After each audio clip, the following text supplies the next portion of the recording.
날씨도 엄청 춥고 그런데 뭐 단시간 내에 끝나는 것도 아니고 하루 종일 또 밤 늦은 시간까지 그것도 연일 하고 있어서 상당히 미안해하고 계시고 고마워하고 계십니다. 며칠 전에 대통령께서 편지를 낸 것은 관저 앞에서 정말 영화의 추위 속에 떨고 있는 분들에게 마음을 표시할 방법이 달리 없다 보니까 그런 레터를 낸 것이 됐고요. 헌법재판소가 여당 원내대표의 요청에 따라 대통령 탄핵심판 이외의 다른 탄핵심판 절차를 개시하였다는 주장은 명백히 사실에 반합니다.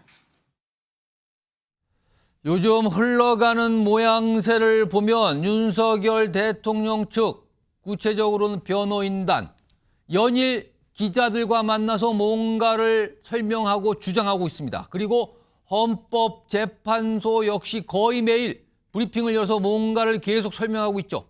일각에선 이런 모습을 보면서요, 여론전이 곳곳에서 펼쳐지고 있다. 이런 평가들을 내놓고 있습니다. 특히 윤석열 대통령의 변호인단, 이 공수처의 체포영장 집행 자체를 불법이다, 응할 수가 없다, 이런 얘기 반복해서 강조하고 있죠. 그러면서요, 오늘 기자회견을 가졌는데 여기서 이 내용에 더해서 다른 얘기도 꺼내놨습니다. 그 목소리 들어보시죠. 비상계엄을 통해서 적어도 입법 독재, 탄핵, 폭주, 그리고 국민들이 인식하고 있는 여러 가지 위기 상황들이 좀 더 심각한 것을 알리고 그것을 통해서 나라를 좀 더 반듯하게 만들려고 했던 것이고, 그 과정에서 지금 이런 혼란이 생겨서 이것이 극복되면 대통령의 계엄은 저는 성공한다고 봅니다. 실패라는 개념이 아니라 평화적 계엄이기 때문에 당연히 그렇게 가는 겁니다. 프로세스가 그렇게 설계가 된 것입니다. 어차피 국회 과반수 해제 의결을 하면, 해제 요구 의결을 하면 해제한다는 것을 염두에 두고, 다만 이런 비상계엄이라는 수단을 통해서 위기 상황을 알리고 극복하려고 하는 절박한 심정에서 했다는 것입니다. 자, 이 얘기에 대한 평가를 좀 해보겠습니다.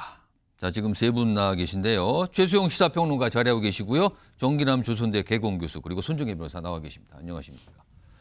우선 정기남 교수님, 지금 방금 윤곽근 변호사입니다. 윤석열 대통령 측 변호인단, 또 대리인단 이렇게 좀 표현이 되는데, 뒤에는 또 석동현 변호사죠. 아까도 있었고요. 네. 평화적 계엄이라고 하고요. 실패한 게 아니다. 그리고 혼란이 끝나면 이거는 성공으로 평가된다. 그러면서 국회의 해제 의결 이런 거 다 염두에 둔 거다. 이런 설명인데 이거 어떻게 좀 보십니까? 글쎄요. 저는 저런 궤변도 우리가 들어줘야 되는지 언론이 물론 또 입장을 취재하다 보니까 예. 저 사람들이 지금 일종의 여론전을 펼치기 위해서 오늘도 기자회견 자리였거든요. 그렇습니다. 말이 되든 말이 안 되든 일단 윤석열 대통령을 옹호하고 비호하기 위한 여러 가지 논리를 들이대고 있는데, 저는 평화적 계엄이라는 말은 처음 들어봤고요. 12월 3일 엄연히 군대를 동원해서 국회의원을 겁박하고 국민을 총칼로 위협했던 계엄이 어떻게 평화적 계엄일 수 있습니까? 말도 안 되는 얘기를 외신들 앞에서 버젓이 기자회견하는 형식을 빌어서 하고 있습니다. 이건 나라의 국격은 둘째치고 나라가 도대체 어디로 가는지에 대해서 아무런 관심도 없다는 것을 보여주는 저는 상징적인 얘기다. 그다음 두 번째, 저는 여전히 윤석열 대통령이 제정신인 게 맞냐. 저는 아직도 뭐 본인이 뭐 무슨 짓을 벌였는지에 대한 판단을 지금 못하고 있는 것 아니냐. 자기는 한번 나라를 바로잡기 위해서 계엄을 한번 했던 것이고, 예. 국회가 권한을 가지고 해제했기 때문에 아무것도 아니다. 지금 이런 맥락의 설명이 윤석열 대통령 측에서 반복적으로 좀 나오고 있는 상황이에요. 그렇습니다. 이건 기가 차도 기가 찰 노릇이지만 이러면 이럴수록요, 국민적 불안은 가중될 수밖에 없습니다. 지금 많은 국민들은 내란 불면증이라는 데 시달리고 있어요. 밤새 대통령 오늘 체포됐나? 공수처 오늘 진압했나? 이걸 보고 있어요. 왜 그러냐면 예. 지금 가장 국정을 안정시키고 경제를 안정시키는 유일한 방법은 뭐냐? 이 나라를 비상계엄에 의한 소위 불법적인 방식으로 내란을 획책했던 내란의 우두머리인 윤석열 대통령이 하루라도 빨리 체포해서 이 내란죄에 대한 것을 물어가는 것, 책임을 물어가는 것, 이것이 국정 안정의 첫 길이라고 생각하기 때문인 겁니다. 자, 그런데 이제 와서 드디어 변호인을 통해서 계엄 실패가 아니다? 자, 그럼 뭐가 성공이라는 겁니까? 이렇게 탄핵해서 이건 내가 이번 헌법재판소 탄핵 과정에서 살아날 수 있다라고 예. 하는 헛된 망상이 아니고서야 어떻게 계엄이 실패가 아니라는 얘기를 할 수가 있는 거냐. 이것은 더 나아가면 지금 이 사람들이 내전이라는 얘기를 함부로 쓰고 있습니다. 자, 어찌 보면 윤석열 전 대통령, 지금 정지되어 있는 윤석열 대통령에 대한 명백한 사법 처리가 안 되고 있기 때문에 예. 오히려 이 사람들은 윤석열 대통령을 포함해서 이 변호인들조차 마찬가지인데요. 결국 제2의 내란을 획책하고 있다고 해도 과언이 아니다. 꿈꾸고 있는 거다. 어떻게 하면 이 여론전을 우리가 펼쳐서 조금만 여론이 바뀌어지면 예. 우리가 이길 수 있다라고 하는 지금 망상을 관저에 갇혀서 요새에 갇혀서 하고 있는 것으로 보여집니다. 최수영 평론가 지금 방금 영상을 통해서 확인한 이 내용 그중에 보면은 입법 독재 이걸 더 이상 지켜볼 수가 없다. 이런 취지의 설명을 반복하면서 그리고 계엄은 절박함 신정에서 한 거다. 이걸 또 다시 한번 강조하거든요. 그러면서 계엄 실패가 아니다. 뭐 평화적 계엄이라는 표현 그리고 국회 해제 의결 염두에 뒀다는 이런 내용까지 설명했습니다. 이거 어떻게 들으셨어요? 지금 정인남 교수께서는 이걸 가지고 이제 말도 안 되는 이제 궤변이라고 얘기하는데 예. 대통령 변호인단이 그렇게 궤변을 눌 리는 없죠. 저는 이게 치밀한 변호 전략이라고 봅니다. 지금 저렇게 얘기하는 게 그렇죠. 헌재를 대비한 저는 헌재 심리를 대비한 변호 전략이라고 보는 게 왜냐하면 대통령이 이제 가장 비상 대권 중에 비상 대권 중 높은 레벨인 비상 계엄을 선포할 수가 있죠. 대통령의 선포권이 있습니다. 예. 그리고 국회는 그걸 해제시킬 수 있는 해제 의결권이 그렇습니다. 있습니다. 그러니까 예. 양쪽 다 적법한 권한을 행사했다는 거예요. 그 대통령은 탄핵과 무리한 입법 폭주와 국정을 마비시키는 민주당의 폭주에 항거하기 위해서 비상계엄이라는 본인에게 헌법적으로 부여된 카드를 꺼내 들었고 예. 그것이 국회에서 해제 의결권으로 맞불을 놓는 순간 내가 받아들였다. 그 사이에 우리 국민들은 민주당의 실체에 대해서 알게 됐다. 왜 우리가 한 발짝도 못 나가고 있는지 예. 그걸 알리는 데 성공했다. 이 얘기는 뭐냐면 탄핵에서 가장 중요한 두 가지 쟁점이 이거거든요. 대통령이 위헌위법적 행동을 했는지 두 번째 그래서 그 행위에 대해 정도가 직을 파면할 정도로 중대한지 예. 이 두 가지를 보는데 앞에 건 인정합니다.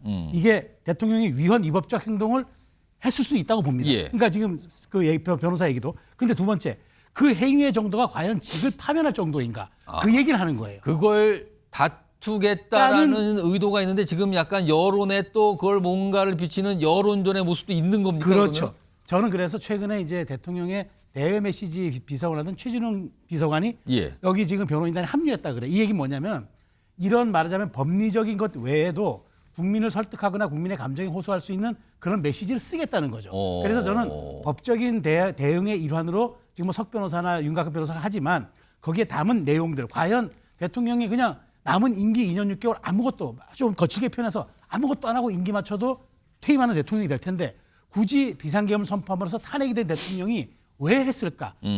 왜에 대해서 방점을 찍어달라고 하는 게 오늘 변호인단의 주장이라고 저는 해석합니다. 자, 연일 기자회견을 열면서 계속 어떤 설명을 하고 주장을 하고 그다음에 윤석열 대통령의 생각을 공개하고 이런 과정이 지금 반복되고 있어요. 자, 그런가 하면은요. 헌법재판소도 브리핑을 좀 자주 하고 있죠. 그리고 오늘 국회 본회의에서 현안 질의가 있었어요. 여기에서도 이제 헌법재판소와 관련된 질의 그리고 답변들이 꽤 많이 나오는데 그 내용과 오늘 헌법재판소의 브리핑 내용 연속해서 들어보시죠. 헌법재판소가 그 신뢰를 받기 위해서는 공정성이 너무나 중요한데 사실 최근 헌법재판소의 이런 행보에 대해서 많은 국민들이 우려하고 있습니다. 이 편향성에 대해서 사과하실 생각 있으십니까?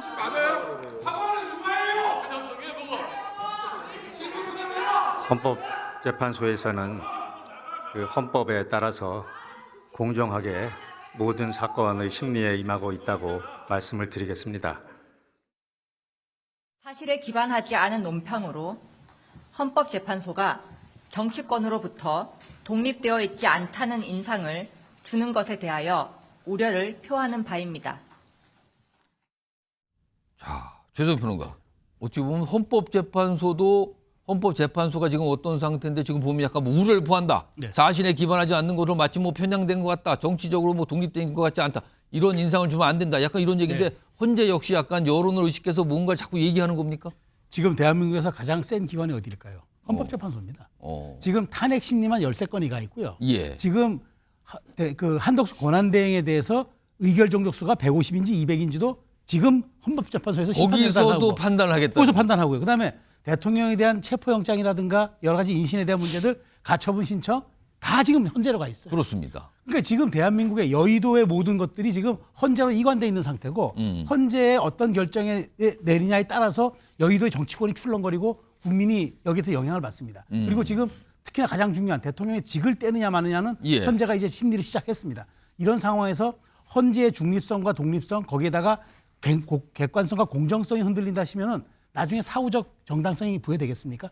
헌재가 그걸 두려워하는 것 같아요. 그러니까 헌재는 국민들이 많이 어떤 결정을 내렸을 때 그래 헌재의 결정이라면 우리가 승복할 수 있겠어. 왜냐하면 최후에 모르고 지금 모든 하다못해 지금 서부지방법원이 발부한 영장 가지고도 이게 옳다 그르다 이게 법의 정신이 충족됐다 안 됐다 가지고 다투는데 헌재마저 그런 결론이 나오면 더 위험하니까 헌재도 지금 여기에 대해서 쐐기를 받겠다는 것 같아요. 그래서 국민의힘 원내대표가 요구해서 탄핵 심리 시작했다? 이거는 정말 거짓말이다라고 쐐기를 받고 저는 그래서 이렇게 된 이상 저는 여야가 이 정치권 헌재에 대해서 자꾸 이렇게 정치적으로 공박하는 일이 없어야 합니다. 그렇지 않다면 어떤 결과가 나오더라도 사후적 정당성에 대해서 국민들이 의심 갖기 때문에 헌재가 이럴수록 저는 더 그립을 잡고 더 강력하고 원칙적으로 나가는 거 저는 그게 맞다고 생각합니다.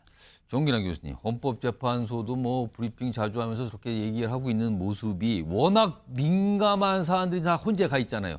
이런 걸 의식해서 역시 여론전 이런 맥락일까요? 어떻게 이해하고 계십니까? 저는 뭐 헌법재판소가 분명하게 법과 원칙이라고 하는 것을 확인시켜주는 것은 의미가 있다. 예. 그러나 한 사안마다 예. 소위 이른바 지금 그 윤석열 대통령 측 그다음에 국민의힘 예. 사실상 동조하고 있는 국민의힘의 논리에 일희일비 그때 사안 대응하는 것 자체는 예. 자칫 그들의 여론전에 말려들어가는 측면이 있다. 실제 노리는 건 이렇습니다. 지금 뭐 국회에서 나경원 의원 질의하고 있습니다만 헌법재판소 지금 법과 원칙을 지키지 않고 있는 게 헌법재판소입니까? 명백하게 윤석열 대통령입니다. 법원이 발부한 체포영장까지 불법이라면서 물타기 하고 있습니다. 자, 그런 윤석열 대통령에 대한 옹호도 옹호지만 자 보수 언론이 어느 정도 양비론을 취해줍니다. 자 그러면 국민의힘은 내란 동조정당다운 모습을 유감없이 보여줍니다. 그걸 옹호해주고 있어요. 그러면서 헌법재판소를 공격합니다. 이 의도가 뭡니까? 결국은 보수 지지층을 정치적으로 타락시키는 겁니다.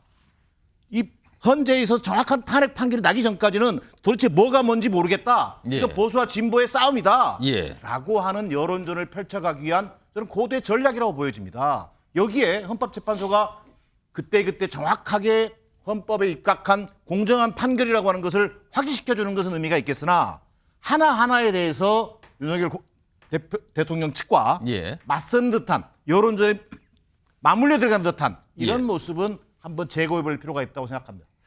자, 이런 상황에서 윤석열 대통령 측 앞서서는 윤 대통령이 헌법재판, 그러니까 탄핵 심판 이 재판에 출석할 수 있다. 이런 맥락의 얘기를 꺼내놓은 적이 있었죠. 그리고 오늘도 그와 관련돼서 설명을 좀 내놨습니다. 들어보시죠. 진행되고 있는 헌법재판 상황이 여러 가지 문제점들이 지금 드러나고 있습니다. 그런 것들이 어느 정도 정리가 돼야 대통령께서 출석하실 수 있을 거라고 생각을 합니다. 그래서 출석 일자는 아직 특정을 할 수는 없고 다만 횟수에 제한 없이 필요하면 가신다는 생각이고 14일 출석 문제는 결정된 게 없고요. 아까 말씀드렸듯이 헌법재판소 출석 일자는 구체적 출석 일자는 선결된 문제들이 좀 정리가 돼야 출석하시는 것이고 선결돼야 될 문제 이게 정리된다. 아마도요 이 형법상 내란죄 부분을 탄핵소추, 탄핵사유에서 빼는 부분, 처리하는 부분 이걸 말하는 것 같아요. 아마 그 부분을 사실 문제 삼았잖아요. 자 그래서 그런 조건을 좀 들어서 그런 게 해결이 돼야만 헌법재판에 윤석열 대통령이 출석할 수 있는 거 아니냐 이런 설명인데요. 자 지금 윤 대통령이 헌법재판에 출석할 수 있다는 얘기는 나왔는데 언제인가이죠. 지금 14일부터 본격적으로 일주일에 2번씩 진행되거든요. 다음 화면 좀 보겠습니다. 일각에서는 이런 얘기도 나옵니다. 윤석열 대통령이 설 연휴 직전에 열리는 헌법재판 23일이에요. 14일이 처음이지만 매주 2번씩 열리면 23일도 잡혀 있거든요. 근데 여기에 출석을 검토하고 있다는 얘기가 언론 보도를 통해서 알려지고 있습니다. 특히 23일은요. 이재명 민주당 대표의 선거법 위반 혐의 2심 재판이 처음으로 열리는 날이기도 합니다. 그래서 지금 23일이 주목을 받고 있거든요. 두 날짜가 겹쳤다는 부분, 그리고 설 연휴를 앞두고 있는 그 직전 날짜라는 부분, 이렇게 좀 여러 가지 얘기가 나오는데, 손정혜 변호사, 일단 14일 열리는 첫 헌법재판, 여기에는 아마 성결 문제 이런 거 조건 든 거 보니까 아마 출석이 어려워 보이고요. 그렇다면 23일에 출석할 가능성은 어떻게 봐야 될까요? 사실은 현실 실현 가능성은 좀 낮지 않을까라고 예측할 수 있으나 예측이 사실은 불가능한 수준으로 여러 가지 또 다양한 상황들의 변수가 발생하고 있기 때문에 단언하기는 어렵습니다. 변수라는 건 첫 번째 신병 확보가 어떻게 되는지 문제가 되겠죠. 체포영장이 집행되면 구속영장 수순으로 가서 신병이 확보된 상태에서 구속된 상태로 탄핵 심판을 가는 것이 오히려 좀 불리하다라는 판단을 할 여지가 있기 때문에 그 경우에는 출석하지 않을 가능성 배제하기 어렵고요. 예. 두 번째로는 신병 확보가 되지 않는다라고 한다면 이 경호 목적 때문에라도 외부의 어떤 그 헌재까지 이제 이동하는 거에 대해서 굉장히 좀 불안해할 여지가 있습니다. 왜냐하면 예. 수사기관이 체포영장이 불발되더라고 하더라도 또 3차 체포영장을 발부받거나 구속영장을 발부받을 가능성이 높은 상황에서 헌재에 이동할 수 있겠느냐 이런 현실적인 고민이 앞서서 있을 가능성이 있기 때문에 예. 자진 출석을 한다고 하더라도 그 시점은 조금 더 상황이 정리되고 나중에 이제 나가지 않을까 생각이 들고요. 통상적으로 여러 번 출석하기에는 경호 목적상 좀 번거로움이 있기 때문에 예. 가장 중요한 최후 그 변론을 위해서 나가는 경우가 있거든요. 근데 현재 5기일 정도만으로는 이 사건이 끝나지 않을 가능성이 있고 그렇다면 마지막 기일로 예정되는 날짜 정도 출석하는 방안이 더 유력하게 검토되지 않을까 합니다. 그러면은 조만간은 출석의 모습을 보기 어렵다, 이런 전망이신데요. 일단 변수가 많습니다, 지금요. 손정혜 변호사가 방금 설명했듯이 여러 가지 상황, 이걸 보고 난 뒤에나 판단할 수 있다, 이런 게 보통 나오는 설명입니다.